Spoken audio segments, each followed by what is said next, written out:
right, so I know right now your mind's you're starting to vibrate. You're going, holy shit, this is the most exciting grid we've ever been in on the whole town, and you are right. It is. This is incredible, right? It's mind-blowing, right? Yeah. Yeah, it is. I know, it doesn't look like anything.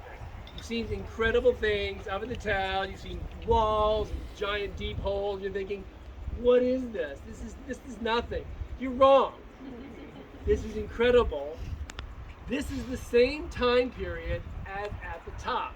It's just they had the money and the power, and the people down here did all the work. Yeah. No. This is the same time period as what's happening up there. This is MB2B.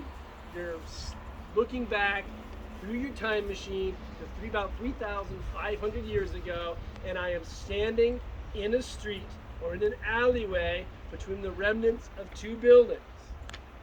It's cool. And all those whole vessels that have been cleaned and you've seen coming through, all the incredible flint tools that you saw in the finds display, they came from this area. Cool stuff here.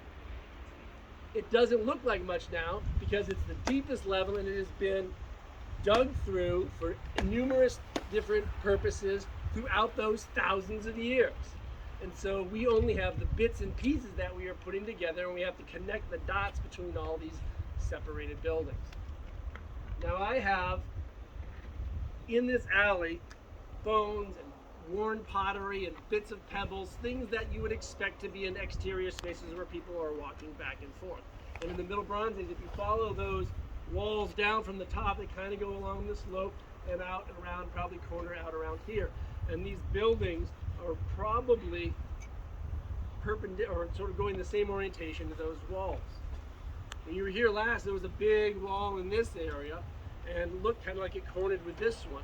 And it may have been used in these later levels, contemporary with this structure, but what you're looking at now, other than this little strip through here in the middle, which we all know is the bulk, is roughly in phase. This is all contemporary material. And we're going to go back to the earliest structure that is here. It's still one of our best preserved. And you can kind of see in this bright light, this really dark chocolate layer, and sort of the dark chocolate layer that's here and kind of slopes up. What I'm standing on now may have been the original surface that the people who built these structures stood on when they dug these structures in.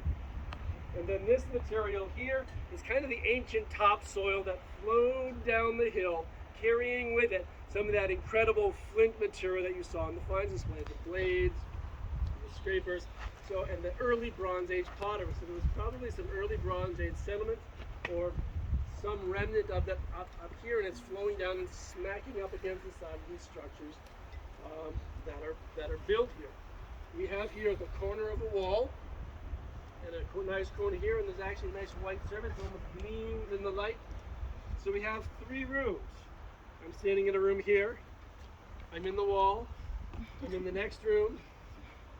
I'm in a wall. I'm in the next room. This space here had a bread oven in it, a taboon as we often call it, and these walls are made out of cobblestone. There's a big hole cut out of these spaces here and here.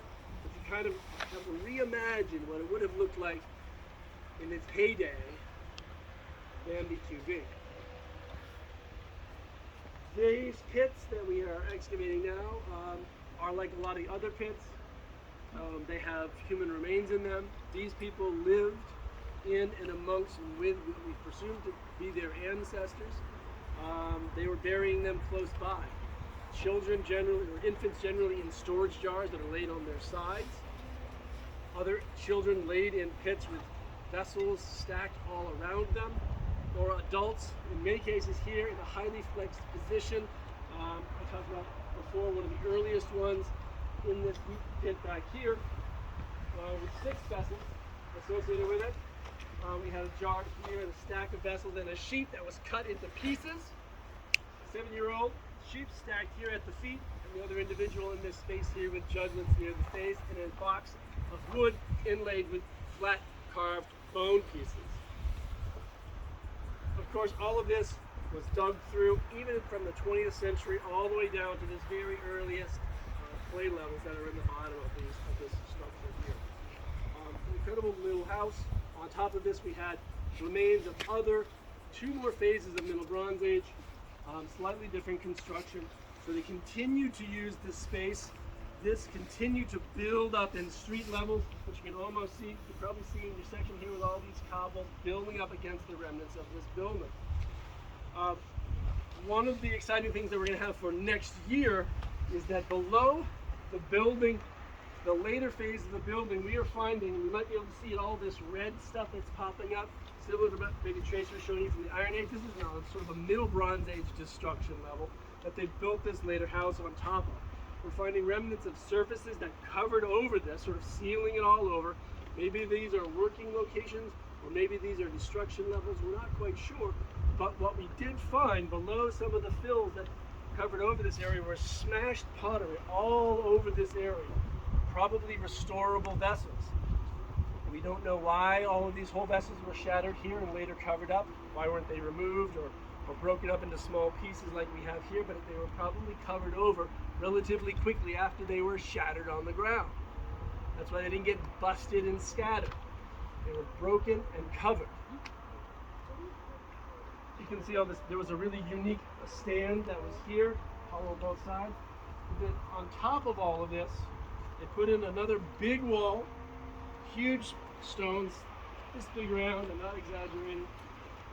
Really big blocks all on this wall. Here, another cross wall in the back here with two rooms, one here and one here.